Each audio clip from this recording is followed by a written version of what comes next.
I told my daughter to call me Abba. But she called me Abba.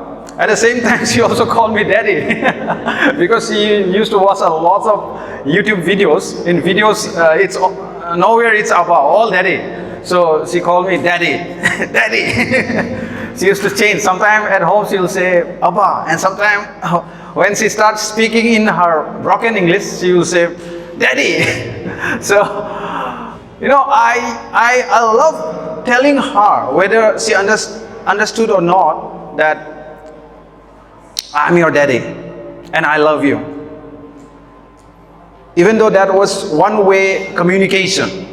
And when she started growing up, when she started walking for the first time, she fell again and again. And when I told her to hold my finger, she will hold my finger and somehow she will walk. But I know her holding was not that enough, was not tight.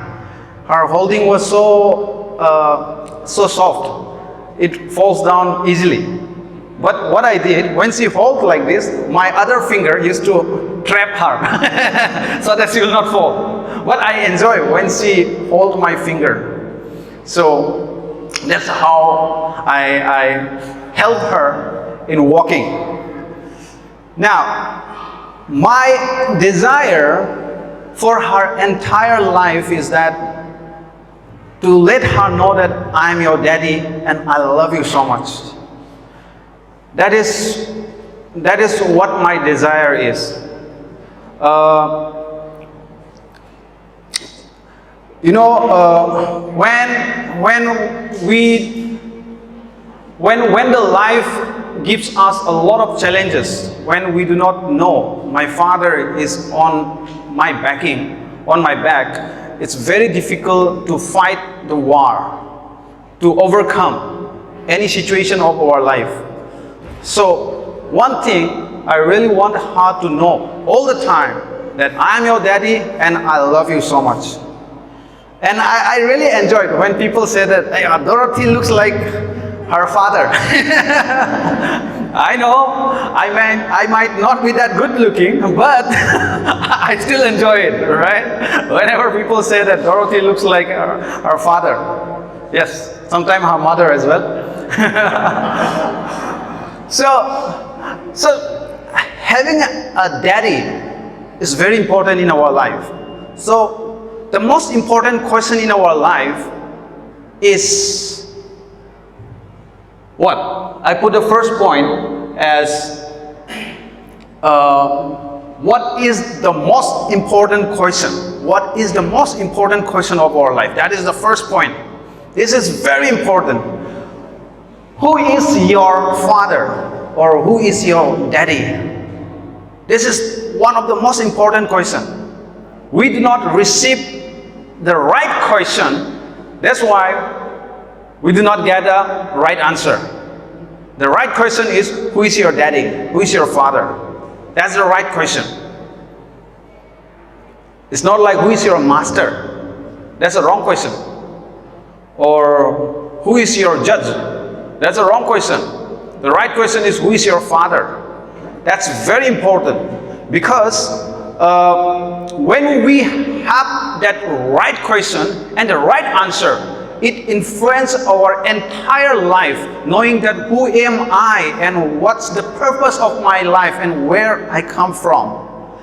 We get all these answers right.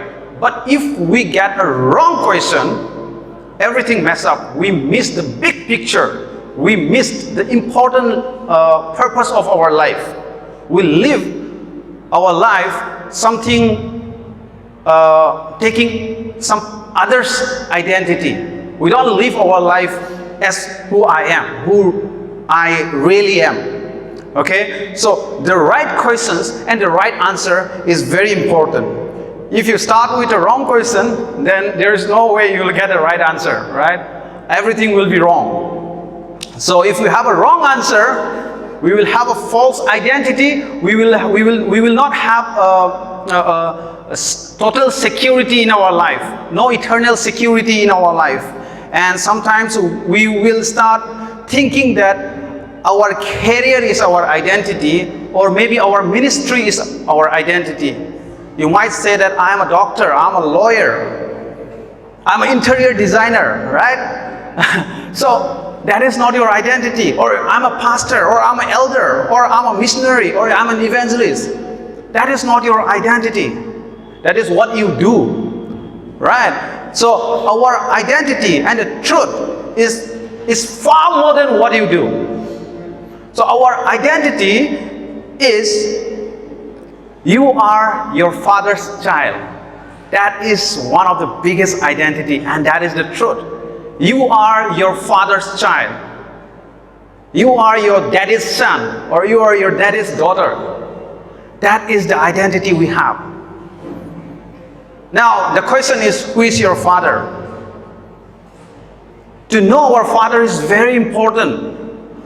Yesterday, I was going through Google and I saw some survey of United States where a lot of crimes were committed by fatherless people. So I have just recorded few of them. See, 63% of youth suicidals are fatherless. 90% of homeless or runaways are fatherless. 85% of youth in prison are fatherless. 80% of rapists come from the fatherless home. So, having a father is very important. Most of the crimes comes from a fatherless family or fatherless home. Fathers matter. It really matters to have a father, to know who your father is. That is so important in our life. So, Bible says many times that we all belong to Adam's cursed family. You and I, we were once a part of Adam's family. We were cursed.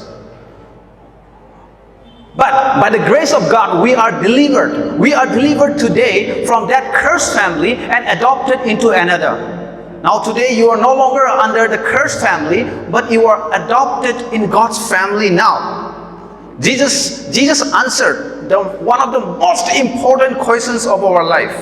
Most important question of the history of mankind. What he answers. What was the question of that answer? The question was, who is your father? He answered that question. That is the most important question. The right question with the right answer. He said that God is our Father. Amen. God is our Father.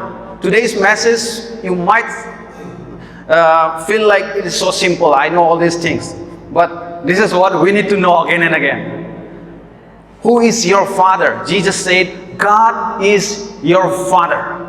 That is so important and so amazing revelation that Jesus brought to entire mankind. In Old Testament, in Old Testament, no one dared to say God as Father. They are, I don't know, they may not receive that revelation, hopefully. They reveal God as the creator. They reveal God as the Lord of heavens and earth. They reveal God as a distance master, or they reveal something, or they prophesy something, or they show a vision from a distance glimpse, a little bit of who God is. But that is not a full story. Okay, that is not a full story. Those prophets and those selected peoples, whatever they have revealed, that's not a true story. Not a full story. That's, of course, that's a true identity, but that's not the real one. It's yet to know. This big picture is there. But Jesus revealed, when Jesus come to this earth as a human, as taking our, just like us, he revealed in Matthew chapter 6 verse 9, the first line, when he started praying, he taught us how to pray. He said that our Father in heaven. See, our Father in heaven. I'm not dealing with in which time it was written, either it was Old Covenant or not, a New Covenant, whether it was for us or not for us. That's a different topic.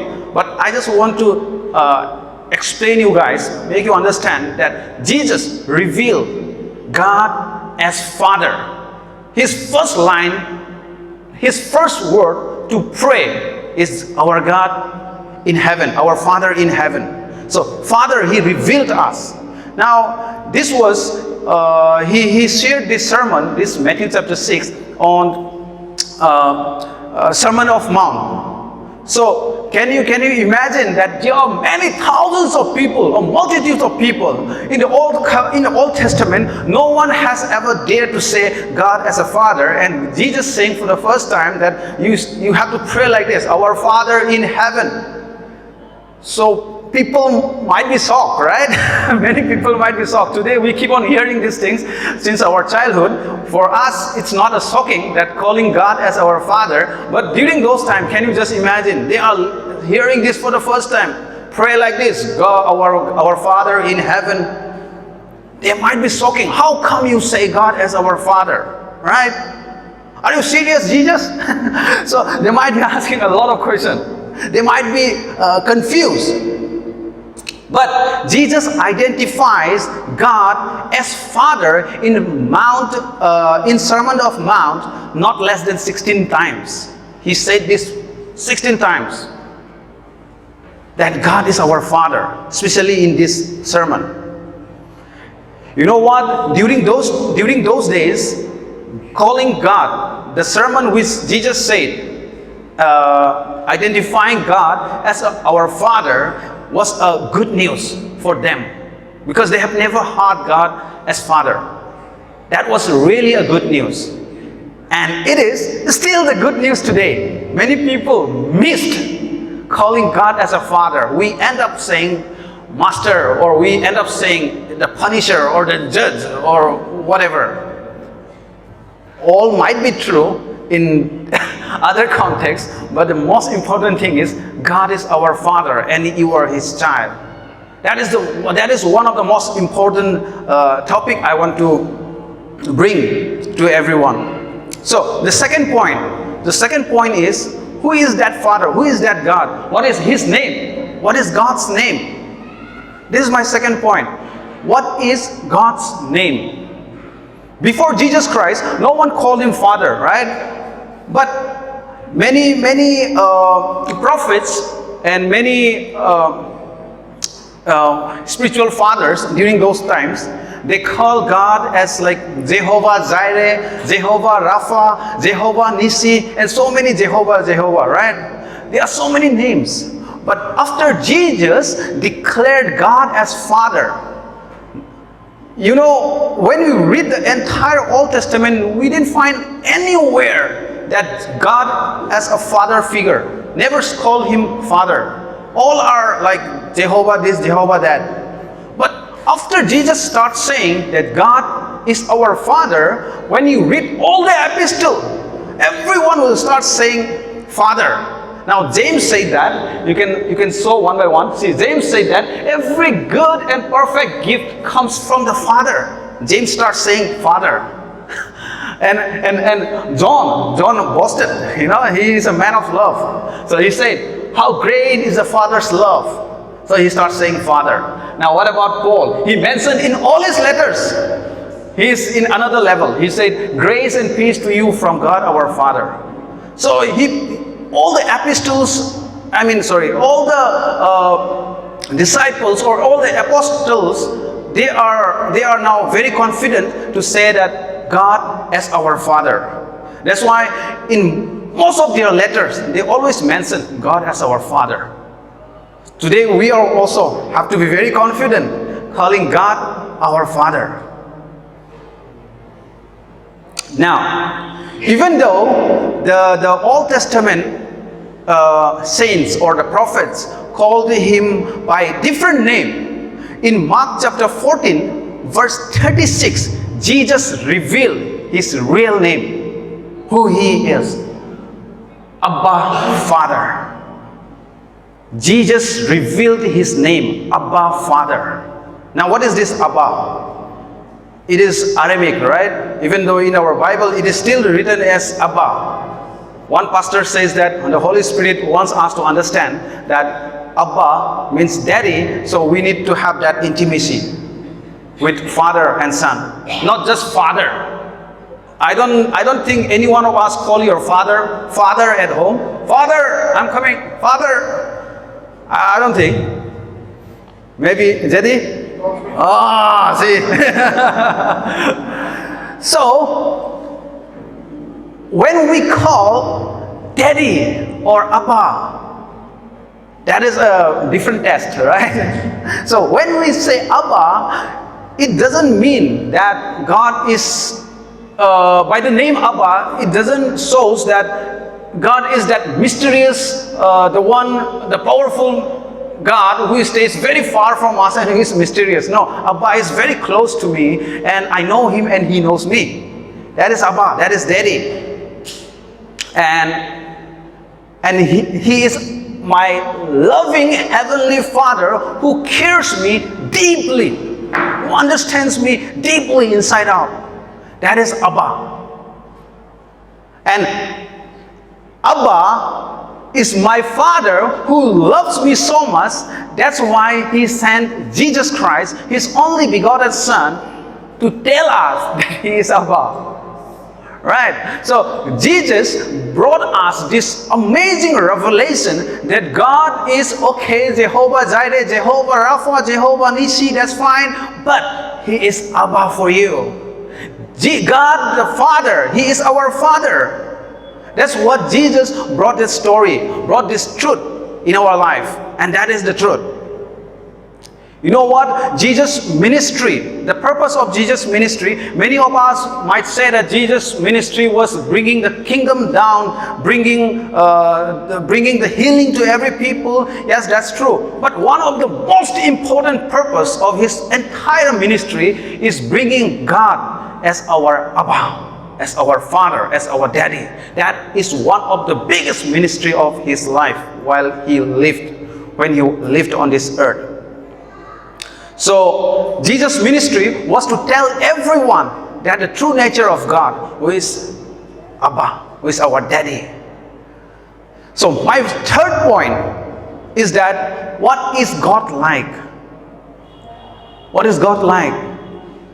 There was one author and a pastor, a famous scholar, I would say Bible scholar, A.W. Tozer. Can you just show me that quote? Yeah. A.W. Tozer, I know many of you might have heard it. He's a very famous guy. So he said that what comes into our mind when we think about God is the most important thing about, we think about God is the most important thing about us. So it means, what do you think who God is? That plays an important role of our life. That's what the meaning is. What's the picture of God in your mind? Do you look God as a punisher? If that is so, your life will live in fear. If you think our God is something who's a very distant, or he doesn't speak to us anymore, then you might end up that I am God. I'm the little God. Okay? Of my own universe.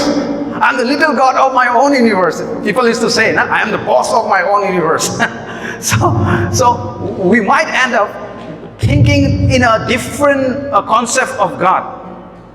So it is very important to know in our mind who God is first. Whatever you are thinking, that will result in your real life. If you think God as your Abba Father, as your own Abba Father, as your Daddy God, if you know that, you will live like his child. You will live like a princess. You will live like a prince. You will fight from the victory, because my Daddy, my Abba, is the creator of heavens and earth, and he is my Daddy. And victory is his. No one can defeat him. So I am his child. So victory is mine, right? So we have to understand that whatever your mind is thinking about who God is, that impact your life. So our picture of God matters a lot in our life. Now, my question is, but what's God really look like? What God really look like? There are many prophets in the Old Testament, in the Old Covenant. You can see in Isaiah, Ezekiel, Daniel. They have a different story about God, the picture of God. I have just quoted 3 prophets. Isaiah says that Isaiah saw the Lord wearing a colossal robe and surrounded by 6 winged singing angels. This is the picture of God shown to Isaiah. Isaiah saw God like this. Okay, surrounded by 6 winged angels, singing all the time, wearing a robe. Okay, that is what Isaiah's perspective of God was during those times. Now, another prophet, let's talk about Ezekiel. What does Ezekiel say? Ezekiel saw God as a glowing metal man wrapped in a rainbow. See, so powerful, so strong man, a metal man, glowing a metal man wrapped in a rainbow. That is what Ezekiel, you can see this in Ezekiel chapter 1. I have just mixed up so that I cannot write all the chapters, just I fix it in a couple of lines. So Ezekiel says that it's a God, he saw God as a glowing metal, so powerful, unbreakable. That's true, that's fine. They have a different perspective of God. Now what does Daniel say? Daniel shows God as a white-haired, ageless figure seated on the burning throne with burning wheels. See, this is Daniel shows. Daniel saw that he was God is just like an old guy, old in the sense with white hair. He is ageless. He never get old. He will remain in one age forever, and he is sitting on a burning throne with burning wheels. That's what Isaiah's perspective of God was. Oh, Daniel, sorry. Daniel. But these are the glimpses. These are just a little glimpse of God's true nature. So we today, in the time of New Covenant, it is very important to know what God really looks like to you and me. Is it like a glowing, ageless guy? Or is it a metal man? Or what is the picture of God in your life? It's very important to figure it out, right? How it looks like. So, but the Bible says that. Bible answered it. When we look in Hebrew chapter 1, it says that, Hebrew chapter 1 verse 1 to 3. I have just got, it's a long chapter, it's a long verse, so I remove few of them. So it says, in the past, God spoke to our ancestors through the prophets at many times and in various ways. That's what we have just shown, right? God showed God Himself in a different looks to many prophets, to our fathers, right? But in these days means today, in today's, He has spoken to us by His Son, Jesus Christ. He has spoken to us, God has spoken to us through His Son, Jesus Christ. The Son is the radiance of God's glory and the exact representation of His being. See? So, what does God looks like today?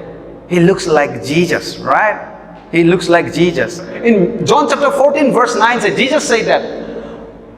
He said this to Philip. He said that he who has seen me has seen the Father. That means the Father looks exactly like Jesus. Our Heavenly Father is exactly like Jesus. He has full of love. He has full of grace. Full of love, full of grace, full of mercy. They look completely alike. They have the same agenda as well. They have the same purpose. They have the same message for us today. The way Jesus loved us, the Father also loved us the same way. They have the same agenda, same purpose of our life. Same purpose of salvation for us. They are one. That's why in John chapter 10 verse 30 it says that I and my Father are one. They are one. They look exactly as it is. Their agendas are same. Their purpose are same. The reason for our life is also same. The purpose of salvation is also same. They looks like same. Jesus and Father are the one. That's what the Bible says. So dear church, Jesus reveals our loving Father who cares us deeply. Jesus reveals us that God is not that God who is sitting on a iron throne, a burning throne. He might be that God, but today, the God, the most toughest God is your Father, is your Daddy, is your Abba Father. He loves us so much. That's what He reveals us. This is His ministry. This is Jesus' ministry. That's what we are continuing His ministry. Telling people that God is your Father. Through Jesus Christ, He gave us a right to become the children of God. That's what the Bible says, right? So our forefather Adam rejected us, rejected God in the garden, in the Eden garden.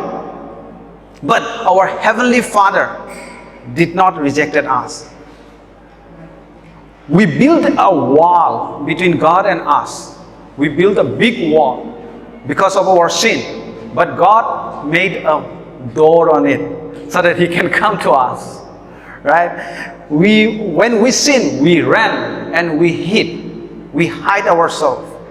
But God found us. God came to us and He found us today. That's what amazing grace is, right? I was once lost, but now I'm found. So we always make ourselves separate from God, but God is the one who chases us, who hunts us by His love and by His mercy. That is the true nature of our Abba Father. That's exactly how my Daddy looks like, who loves us so much unconditionally. When we read John chapter 3, verse 16 and 17, one of the most famous scripture, that for God so loved the world that He gave His only begotten Son, that whosoever believes in Him shall not die, but have everlasting life. And God did not send His Son to condemn the world, but through Him we might save. That is the nature of our God. His mind, His purpose is not to condemn us, but to save us through His Son, Jesus Christ. That's the true nature of God. So, my dear church, my dear friends, even though our earthly Father leaves you, but our Heavenly Father, our Heavenly Daddy will never leave you nor forsake you. You might be thinking, who am I? Who am I? The true answer is, you are Daddy's child. You are your Father's child. That is who you are. You might be thinking, why I am here today? But the answer is, because your Father loved you and He wants you into existence. You are His dream come true. You are your Daddy's dream come true. He loves your existence. That's why you are here. Very simple. Let's all look to God in prayer. Let's all close our eyes.